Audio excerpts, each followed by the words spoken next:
बिस्मिल्लाहिर्रहमानिर्रहीम। मोहतरम नाजरीन, अस्सलामु अलैकुम वरहमतुल्लाहि वबरकातुहू।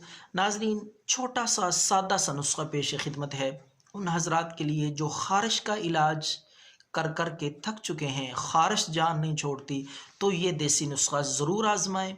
इंशाअल्लाहुल अज़ीज़ इस नुस्खे के बाद ख़ारिश का नामो निशान नहीं रहेगा और ये नुस्खा आपकी खिदमत में फ़ी सबिलिल्लाह सवाब की नीयत से पेश किया जा रहा है। तो नोट फरमा लें नुस्खा और ख़ुद घर पे तैयार करें। गंधक आंवला सार।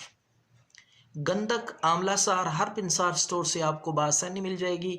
तो दूसरी चीज़ है काली जीरी, इसी तरह रेठे का छिलका।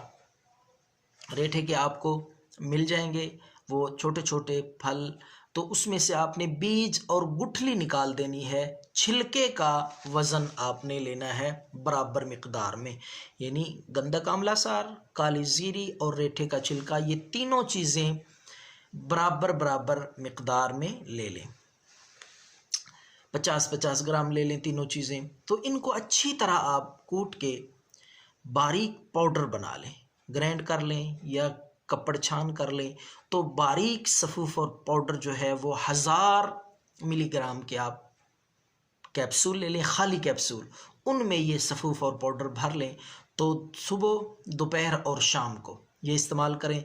इंशाअल्लाहुल अज़ीज़ किसी और दवाई की ज़रूरत नहीं पड़ेगी, ख़ारिश मुकम्मल तौर पे ठीक हो जाएगी। और ये कम अज़ कम आपने 3 दिन तक इस्तेमाल करना है। तो अल्लाह के फ़ज़ल से ख़ारिश मुकम्मल तौर पे ठीक हो जाएगी। दुआओं में याद रखें। अल्लाह हम सब का हामी नासिर हो। वस्सलाम।